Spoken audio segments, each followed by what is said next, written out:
So, Bryan, it's such a pleasure to have you here with me today. Thank you for having me. Absolutely. I mean, your story has really taken the internet by storm, and I absolutely love it because, as I was mentioning, and my followers all know that I run a precision medicine clinic, but you're really bringing longevity to the forefront in a very studied, calculated way. I'm glad that's your perception. There's been a lot of different perspectives Yeah, and on this. actually, I'm when we get to talking about discipline, we'll definitely talk about that because I can relate with you. I don't know how many times people have asked me if my life is extremely boring. And for me, I actually think it's the most rewarding. I love it. I mean, I have a mentality of I get to, not I have to. So I can kind of feel that through what you're doing. Yeah, I would imagine if you actually measured my biochemical reactions as they represent joy and fulfillment and happiness, I would wager that I am higher than I ever have been in my entire life. And I mean, if I think about my previous life, even though I engaged in a lot of the indulgences that people associate with happiness, eating late night drinks with friends or a pizza party or name your vice or thing, that your dopamine becomes so out of whack, you become dulled to life. It becomes more of a ritual and ritualistic thing of trying to find your next hit. But I would wager that I do legitimately feel greater joy and contentment than I ever have in my entire life, which again is exactly the opposite of what people's intuitions are. Absolutely. And as a side note, you know what would be a great experiment for you? So we do a test called the neural zoomer. Mm. And it actually measures your levels of dopamine and serotonin throughout the day. You could actually show people your results and that you are happier now. You won't have your past baseline, but you can definitely document how much joy and dopamine that you're getting. I think that would be a really cool experiment as well, because I totally agree. Yeah, letting the data speak. Yeah. We've been very conditioned to believe that having fun is having drinks with friends, right? That's how you relax. That's how you reward yourself. Or we've created a world in which a cheat meal is something that you receive for perceived efforts, right? And what you're doing and, what I've been doing for years and people have thought I was so boring is that you're turning that on its head, and the reward is feeling great. The reward is sleeping well. The reward is having a physique that you can be proud of and that makes sense for longevity. So very exciting. Yeah, it's funny that I do these dinners, these brunches at my house, blueprint brunch. We call it the first supper. And we get a group of people together that we've had some extraordinary people and entrepreneurs, physicists, scientists, astronauts, musicians, like of all types. And it's a 2.5 hour brunch. And I walk people through the entirety of Blueprint. We begin looking at health and wellness, and we talk through the future of being human. And I find it to be most interesting in that just like Chat GPT is basically looking at the next word that has the highest statistical likelihood of being next in a given sentence, and it's just going from word to word as it constructs its text. I find the same thing to be true as Blueprint is being discussed, that I've done so many of these brunches now, I can predict with 90% plus accuracy the responses that people are going to have with a certain prompt. And if we take a moment and we contemplate that the majority of our responses in life are in fact knee-jerk reactions and statistical likelihoods, and if we pause and take a breath and try to look things in their true state, we can oftentimes get past these knee-jerk reactions, which really mask the more worthwhile contemplations and insights. I think you really hit the nail on the head with that. Joe Dispenza talks a lot about this in his work, but by the time we're about 25 to 30 years old, we are just a finite set of reactions. It's like a software program. You say cold therapy, and the immediate response is going to be, oh no, I can't do that. That sounds miserable. Instead, if you take some time and you ask yourself, is that really true? Is the statement I just made about this thing really true? You can usually turn that around. So a conversation about these things is everything. And it's also leading by example, which is what you're doing. You're saying, here's the hard data. This is what I've been able to accomplish. This is how I'm doing it. And it's so exciting because we live in a world where I want to get to how you started this, but maybe we'll talk about this first. What you're doing is so incredibly disciplined. And I've always known that discipline equals freedom. Jocko Willink says this, but how do you maintain? People look at this. I have it pulled up on my iPad here, and it's so regimented down to half of a Brazil nut. So how did you develop this level of discipline? Because I think if people could just harness a little bit of that, we would see monumental change in the health of our society. It's built upon this foundation that the original contemplation was, we're all familiar with the story of the Fountain of Youth. It's a story as old as humanity. It's a people told in a boat, going in a jungle to a temple, drinking in a magic elixir. And what we wanted to propose as a team was, is the Fountain of Youth actually here right now? It's just hiding in tens of thousands of scientific publications and a regimen that would be unprecedented. And so what we designed is, we would measure every organ and biological process of my body, allowing each one to speak its needs. So the heart and the liver and the pancreas, everything could speak exactly what it needs, match that up with gold standard scientific evidence, then create a clinical grade protocol for each one. So everything in a methodical, evidence-based approach. And then my only role was do the protocol exactly as it's written. And the fundamental, this is what I find to be the single most interesting thing about Blueprint, is I was basically willing to entertain this possibility that an algorithm built on my behalf would better care for me than I'm able. Now, we know this is true. For example, there was that famous competition in the desert that DARPA put on for self-driving cars to introduce this idea that computational algorithms could drive cars more safely than humans could. And we see this everywhere in technology, and we acknowledge this as a society.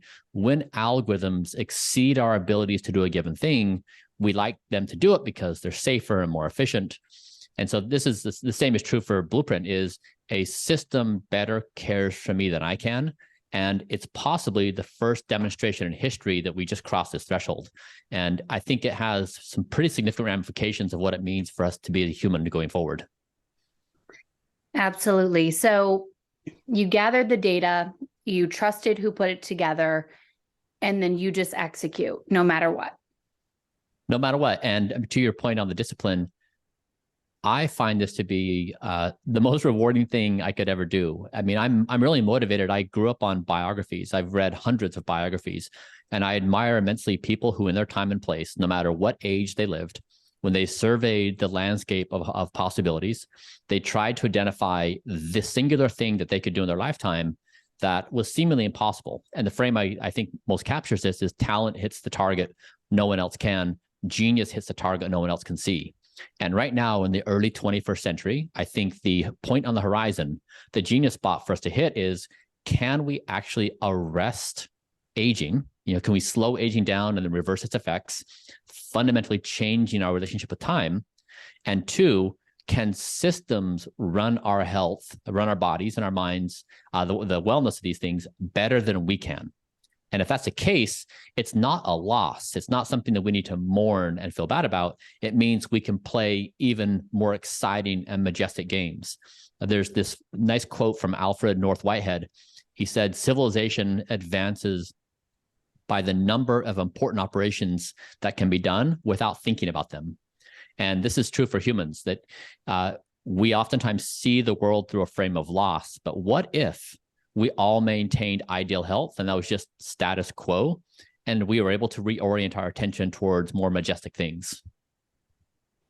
Absolutely. I couldn't agree more. And I think that the hard answer, and I see this clinically, is that, yes, when the program is laid out, that the program is more powerful than the human emotion, right? Because we will always choose the easier route. That's what our brains are designed to do. We are designed to reap the most reward with the least amount of effort. So in order to achieve incredible results like you have, it is all about reorienting and trusting the process. And I think it's very, very incredible. So going back a little bit, why did you decide to do this?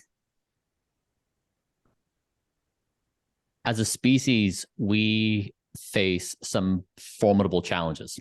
I mean, I think there's a broad agreement that things are off. It's a high stakes game we're playing on many fronts. And it doesn't feel like the powers that be are guiding us into some kind of path that we can feel confident in. And I've been thinking about this for a decade of trying to figure out where could I try to apply my energy to do something useful. And I come back to this idea that in my own life, I've always thought of my mind as the singular, most important problem-solving tool I have. A problem arises, I'm going to point my attention at it and think through the problem and come up with the solution. But in the case when it came to managing my health and trying to achieve the best possible health I was capable of, the solution was counterintuitive. It was to move my mind aside and empower my body. And so by measuring my body and letting my organs speak directly, and then giving them power to determine the protocol, and again, not allowing my mind to do anything. My mind is not allowed to go to the pantry. It can't impromptu decide on a pizza party. It can't decide on a drink just because today's a special day. It has no decision authority whatsoever. And more broadly, if we think about this, we treat planet Earth like we treat our bodies. It's an identical relationship. And so Blueprint is not a specific diet. It is a protocol of empowering systems, in this case, with the body organs, looking at evidence and then creating protocols. The same thing could be done with planet Earth, measuring the Earth with millions of measurements, finding the proper science for a optimal biosphere, and then a protocol that's implemented. And so for me, if you look at planet Earth and exactly where we're at, perhaps the single most relevant problem we have is our minds, the exact thing we think is essential for solving it. And we need to do the counterintuitive thing and push our minds aside and let other systems work. Yeah, absolutely. I think that's an incredible way to describe it. So when you were starting out, I've done a bit of research on your doctor. How did you put together your team? Where did you start? Yeah, it's about 30 people now. And so we have specialists in every area. We have a clinical grade ultrasound machine here at the house. And we have 4 or 5 sonographers. So we have someone who specializes in the heart, another in the lungs and other different organs, one that specializes in musculoskeletal. And so the team is just built out for this routine of measurement, evidence, and protocol. And we try to find experts in the various areas where we're working, and it just increasingly grows. There's only a few full-time, but everyone else is part-time helping out. Amazing. Yeah. I mean, just that part of it is so much fun, right? Like comparing expertise and, ideologies, what people think about specific things. It's very exciting. So, okay, you have your team in place. And then did these protocols come together kind of slowly, or was it just all at once? I'm sure you have refined them many times, right? Yeah, it's true that we have criteria. For example, there's a 15 biostatistical criteria that's applied to things we implement. So evidence is carefully analyzed. The studies are carefully analyzed. And so we really do focus on evidence.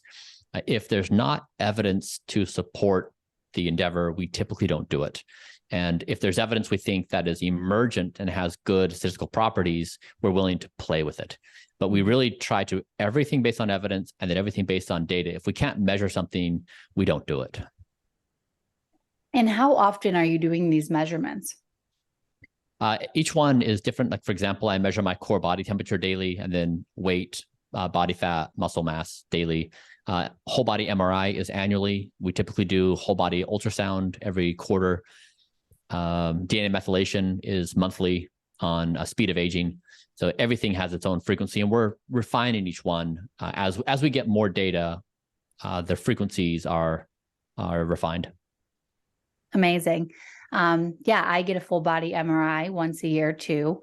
I've actually had a couple more than once a year recently because I wanted to compare the data. You know, of course, every machine is going to give you a different result, but I think that's incredible. And to be honest, I think that's the future of preventative, even if you're not trying to accomplish what you're working on.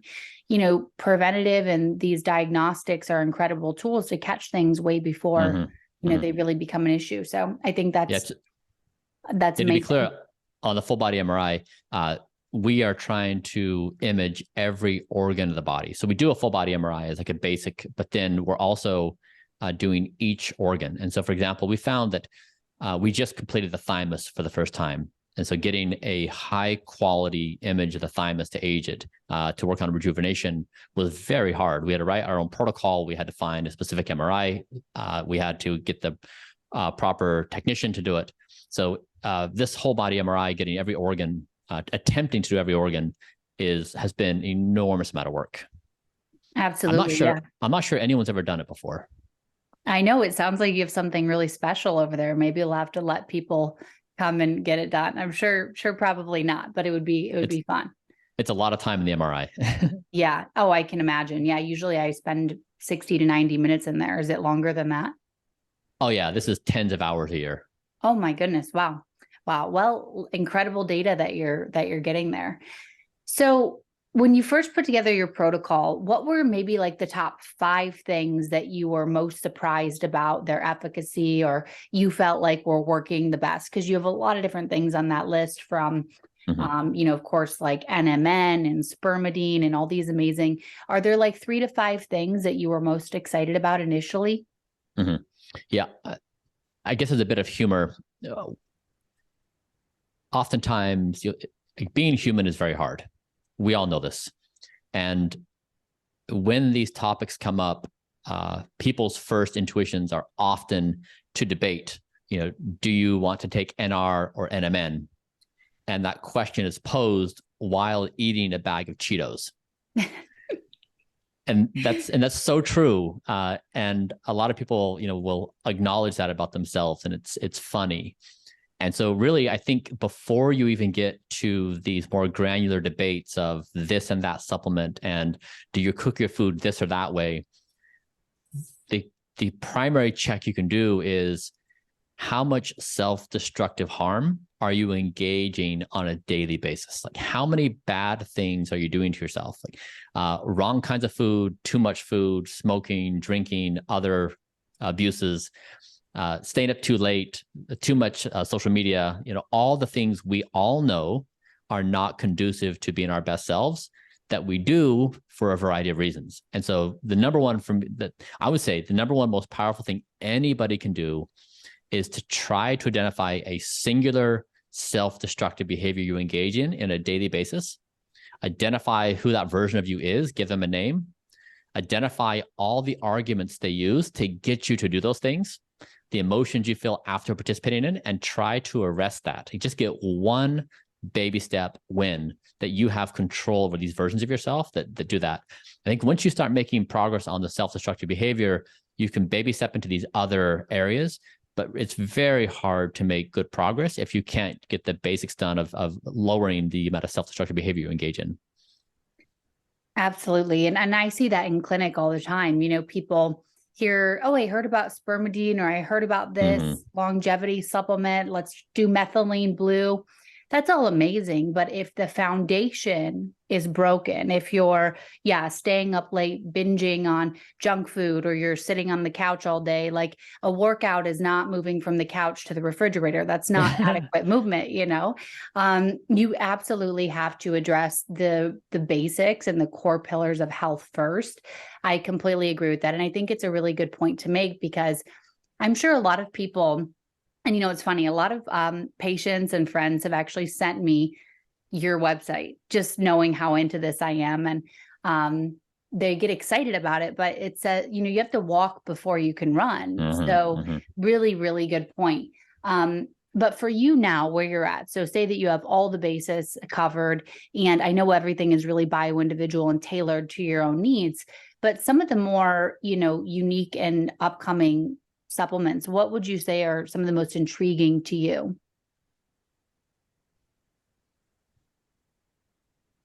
Well, I'd say an exciting result I got yesterday is that my recent pace of aging test scored me at 0.69, which is the lowest score I've achieved yet. My previous lowest score was 0.76. So roughly that means out of 365 days each year, I age roughly 250, which means I get September, October, November, December for free. Mm-hmm. And so I'd say the cumulative effect of the things I'm doing seems to be working very well.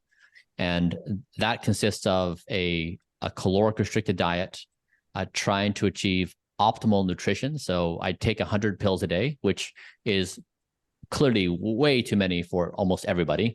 But again, the objective I'm trying to achieve here is demonstration of age escape velocity, of slowing my rate of aging and reversing the aging that's happened. So I'm willing to go to the outer edges of the extremes doing this, and then doing the exercise. But if trying to get at the basics, or I guess the more promising. I mean, we as a team, we have researched. We have a list of all the lifespan health span studies, and we stack rank them according to effect.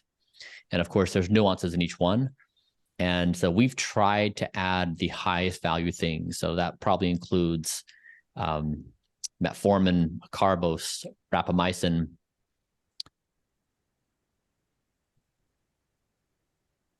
spermidine, CA, AKG. There's probably a few others in there outside of basic nutrition. Yeah, no, that's great. Those are all very exciting. We prescribe some of those too in my clinic. So I can't wait to at some point in the near future experience those. But no, I think those are all great, very exciting. And honestly, the longevity industry is it's moving forward every single day, and so many new studies and research. So it's great to have someone like yourself be on top of it and implement it and see what works and, see what might not work as well. When it comes to your rate of aging test, can you talk a little bit about that? Because I've personally done at least 4, maybe 5, and they're all measuring something different, but it seems like yours is probably the best. Actually, I want to do the one you're doing. Yeah, this was one of the challenges for people to start gaining momentum is they want to know the things they're doing work. They want to see results. And oftentimes the easiest way to do that is a blood draw. And so you get things back like cholesterol and triglycerides and things we're all accustomed to, but that only gives you a pretty narrow snapshot of what's happening in your body. And I wondered if there was an easier way to get a single number, how you're doing overall. And so this company, True Diagnostics, licensed this algorithm from Duke called the Denudin Pace. And so it's from New Zealand. It's a multi-decade long longitudinal study and has high predictability with interventions. And so it's using DNA methylation, and it's responsive, for example, to caloric restriction and other things. But of the aging clocks that are out there, this one is compelling in that you get a single number in response to a finger prick. And that single number is how fast are you aging? And even being over number 1, the 1, it increases your chance of a negative health effect by 54%. And so it's really significant. But the data is compelling. And again, it's an easy test to do, and it gives you a snapshot. And so we using this, we partnered up with Rejuvenation Olympics, with True Diagnostic, and launched Rejuvenation Olympics. And so people can go there and get their speed of aging tested over a period of time, and there's a leaderboard. And so the objective was to make rejuvenation a sport and bring out the competitive spirit in people. And there's a few reasons to think about this way. Is one, when people become acquainted with my protocol, one of the knee-jerk reactions is, this guy's insane, or he's eccentric, or blank, blank, blank. That's when you incorporate a frame that I'm leading the average lifestyle of a human, and I'm deviating. But if you were to look at the lifestyle of LeBron James and see what he eats and how he takes care of himself, he wouldn't get the same kind of treatment. People wouldn't say, oh, LeBron is just so eccentric. I can't believe everything he's doing to take care of his body. It's because we understand LeBron is a professional athlete, and his asset is how his body performs on the court. And so I wanted to use the frame of, I'm a professional rejuvenation athlete. And so what I'm trying to do is push the boundaries of what is scientifically possible. And if you incorporate that frame, it no longer paints this as an eccentric endeavor. It paints me as a well-intentioned athlete working to play my best on the field. It's just looked at it in a different way as this. So I've really tried to been changing the frame, also to give people cover. When people are doing a lot of things in their life to take care of their health, they too get a lot of slack from people. And so a lot of people shared with me that when they're getting heat from those around them, they just send them my website and be like, it could be a lot worse. Yeah, no, absolutely. Yeah. And I've experienced that too. I think a key is, and this wouldn't be an immediate thing, but eventually you start to surround yourself by other people who are extremely interested and live the same way. Most all people in my orbit at this point are waking up very early, working out. We never are tempted by sugar at the dinner or anything. So that can be helpful, because then you get a better support system. I'm sure it looks like you're building that as well and have that. Yeah. Be around those you wouldn't mind becoming. Yeah, absolutely. There's a quote, something along the lines of, don't take criticism from someone whose life you are not interested in having. So I think that's important. And we also know that community is one of the biggest pillars of longevity, right? So how do you prioritize that and build it into the algorithm? Yeah, my social life is now more rewarding than it ever has been. Maybe because a community has formed around this. And so I'm intensely engaged with people who have an interest in this kind of well-being. It also has made social norms so much easier. So in having a precise bedtime, in an awareness that I'm not going to drink, in all these things, I would say my relationships have strengthened, my community has increased, and I've never been more emotionally connected, which again is the opposite of what most people assume, which is I must be isolated. And it's been interesting, like even people who have carefully studied Blueprint from the outside, but then they've spent time with me internally, they walk away saying, I had no idea. I thought you were this miserable rich person, killing himself trying to live forever, or whatever the observation may be. So it really is interesting that so few, if anyone, really understands what this endeavor is about and what it feels like to be me. It feels like it's really clouded in these observations that people are making with, they're making their best observations they can from the data they have. But I guess it just has invited me to communicate more clearly what it's like to do this and why I'm doing this, because I think it could potentially ease the landing on others when they're trying to process this as something they may want to consider for their lives. Not the extreme version I'm doing, but fulfillment of the basic principles. Absolutely.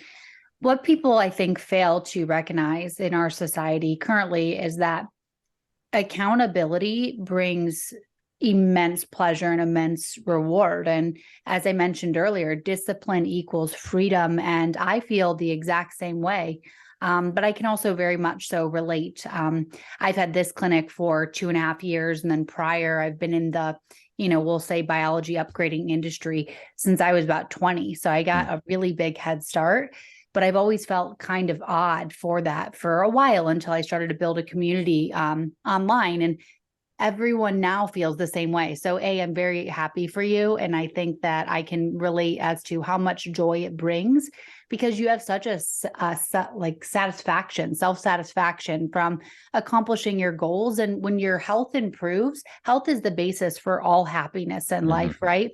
Without health, we'll be, sad. We won't want to be energetic. We won't show up for the people that we love. So when you have just like overfilling health from your cup, you show up for people in the way that you want to, and you get everything you want out of life. So very exciting. And I totally agree. So let's walk through your routine a little bit in the morning. And you don't have to hit every part if you don't want to, but I think sometimes it's easier for people to listen to it as well. And we'll link your website. But so you wake up in the morning, walk me through your routine a little bit. Yeah, I'll share with you what I did this morning. It changes almost, I would say almost every day. So whatever I say right now, it's going to be outdated in a week or two. But this is what happened this morning is, so I was in bed for 9 hours and 32 minutes. Recently, Whoop, I had a conversation with Whoop, and my sleep quality was something like in the 99.2nd percentile as rated to people who were born the same year as me. So yeah, so 9.5 hours in bed, where I achieved about 2.5 hours of REM and 2.5 hours of deep. I carefully watch my WASO, which is my wake time after sleep onset. So how much I'm awake at night. Last night I was awake for 32 minutes, which I'd say was pretty good. I try to be below 30. You can biologically age, of course, according to your sleep scores. Then I get out of bed, I walk into the bathroom, I turn a light on that gives me basically sun equivalent light for a few minutes of exposure as I take my inner ear temperature to look at my body temp. My body temperature is 3 degrees Fahrenheit lower than normal. So I'm typically in the high 9.5 point or 9.6 point something Fahrenheit. And then I take a few supplements. I'm currently trying to increase my ferritin.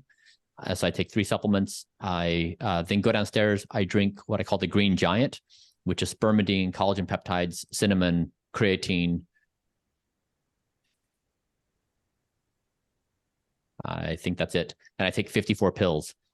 And then I worked out for an hour. I came in and ate breakfast, which is broccoli, cauliflower, lentils, garlic, mushrooms, and ginger. And then I did 20 minutes of light therapy. I did 15 minutes of high frequency electromagnetic stimulation, which is a device that basically flexes muscles. I did it on my abdomen and my pelvic floor. And I'm probably forgetting a few things. Oh, I did lung exercises. So I have a device where I do inhale and exhale for lung strength creation. I'm missing a few things here and there, but that's typically, it takes me about 2.5, 3 hours. And it's a routine I do every morning. And then throughout the day, I'll scatter certain therapies. Then in the night, do more therapies. Oh yeah, I did HRV therapy this morning as well. And also red light therapy for hair growth. So are you wearing the cap for the red light therapy? Yeah. Yeah, I have one of those at home too. It's actually, I think it's very effective. I had some peptides and then include that. So for HRV training, are you just using the Polaris HRV belt? We've used, I think, a substantial number of devices on market. So right now I'm currently using Parasim.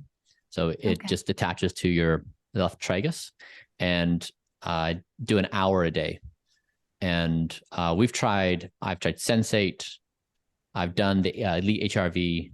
I tried even an off-label Gamma Core, which is an FDA-approved device for headaches. You put some gel and you find your vagus nerve left and right, and you do a dose either side.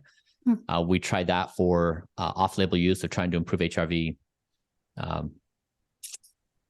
AmoFit, which is a little thing you wear on your neck. So yeah, we worked very hard on HRV. When I started, my HRV was in the low 30s, which is probably a pretty good signature of entrepreneur grinding themselves into the ground with bad sleep and bad personal health hygiene. I was probably a representative of many people my age grinding themselves. And now we've almost doubled it. So I've been hovering lately in the mid to high 60s. I'm sorry, high 50s, low 60s. And so it's working. And typically HRV goes down with age, and I've been able to go up. And so we're excited about that. And we're trying ever more things to increase it. Yeah, I'm sure that your changes physically too had quite a bit of an impact on your HRV, considering when a lot of athletes that we'll work with, they have HRVs in the 100 plus because they are so metabolically conditioned. Their heart rate stays really low at night. But yeah, I think HRV is a really great measurement. So you have your morning routine and then skincare routine. I have to know all the current details because I read the one on Blueprint, but as a woman, very important. Yeah, I do have creams I use. So a peptide, vitamin C, vitamin E, ferulic acid, a tretinoin, And yeah, so there's some creams, but really the majority of things we do on skin are lasers. So we have, again, at the clinic, we have a IPL system and a laser 532 and 1064 nanometers. And then we use a bunch of skin aging devices. For example, we use autofluorescence, looking at advanced glycinated products, and we use multispectral imaging, which shows you your zombie face, UV spots, brown spots, reds, pores. So we do an extensive whole body laser and IPL treatment, and we're measuring it from as many ways as we can, trying to get the skin health to be, again, like 20 years old or so. And where is your skin health based on the diagnostics now? Age-wise?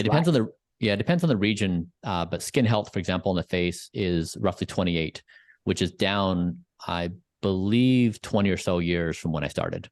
Wow, that's amazing. Yeah, that's wonderful. So what about evening routine? Obviously, you prioritize your sleep. So what about leading up to bed? Yeah, nothing is more important in life to me than sleep.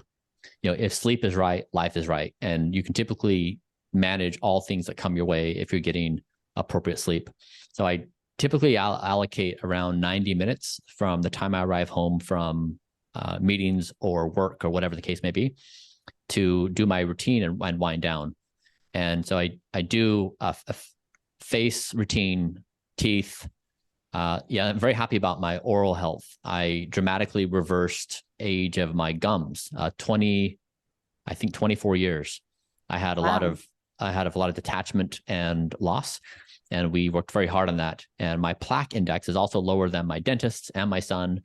My dentist can't get my gums to bleed even when she tries. So then I do an oral health regimen, and then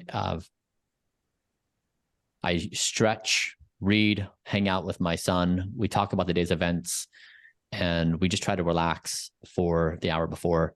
Trying to think what else I do. It's very hard. I mean, it's so systematized. Like, I do things just by muscle memory. It's hard for me to actually call up by memory everything I do. But even when I told you about my morning routine, I forgot 3 or 4 things I did this morning.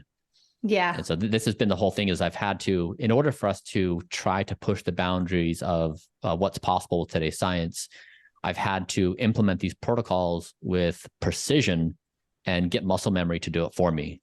Because if I have to think about it, there's no way I could live life and get everything done. Yeah, absolutely. It's just habitual in the subconscious. It's infiltrated. That's wonderful. What about your oral routine, though? I don't think I've heard much about that. So I brush, floss, and then I use a tea tree oil as the cleansing agent.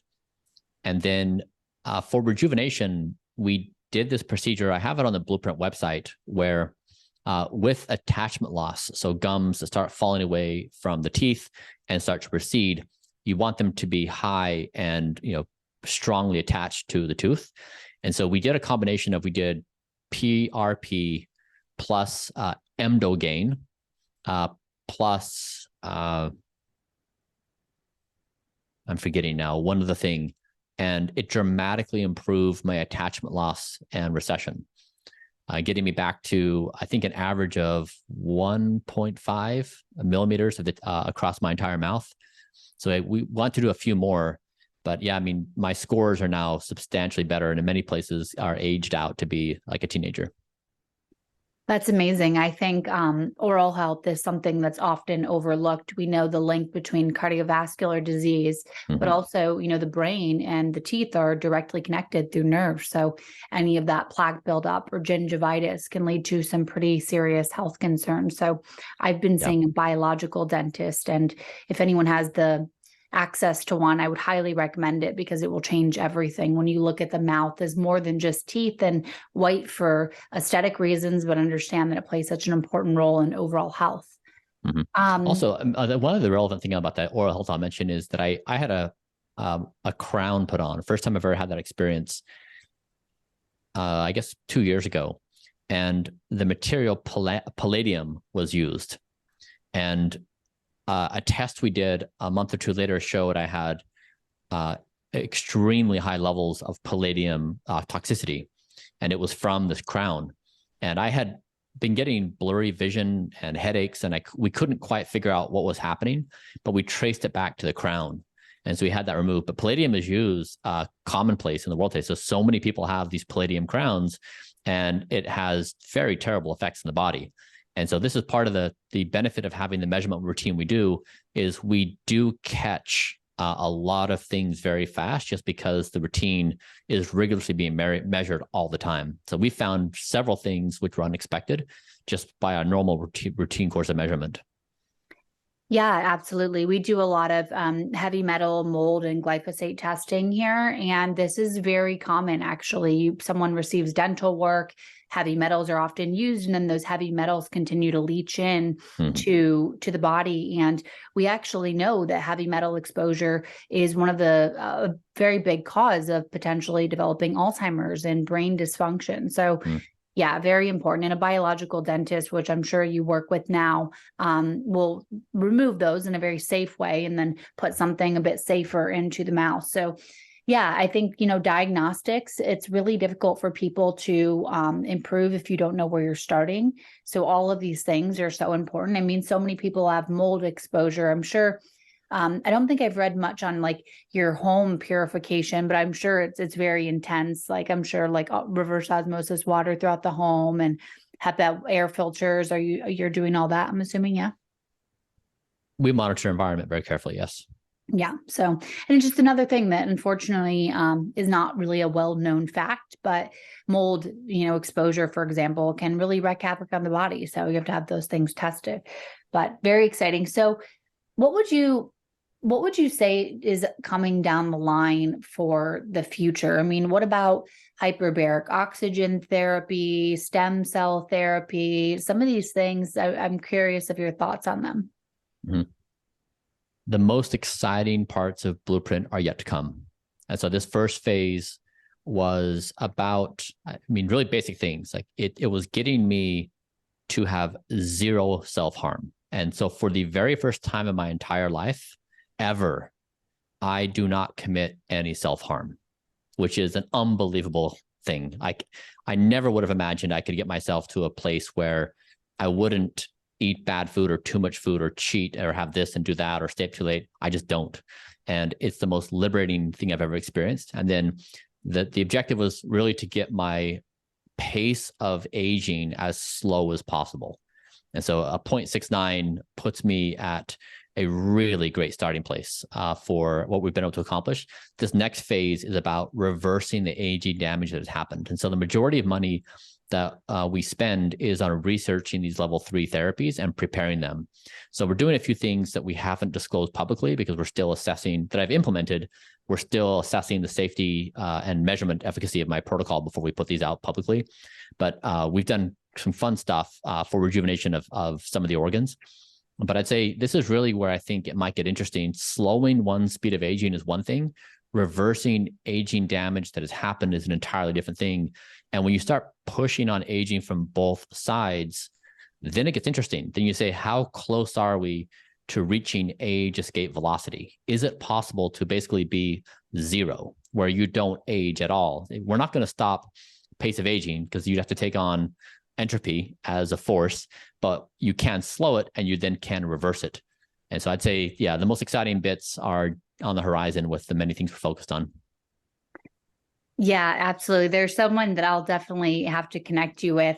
He's been on the podcast and he's a very good friend of mine, but he's doing V cells. So when you look into that, his and I's goal, so he actually has reversed his biological age the most in their group, but I always tell him that I want to be like right before going back into the womb, like a little baby, like biologically. So there's some cool things on the market. So that's very exciting. Well, thank you so much for taking the time to share this with me. I hope, we'll be able to update people as your routine changes, but I really appreciate your time. Yeah, it's great to be here with you. Thank you. Absolutely. Thank you.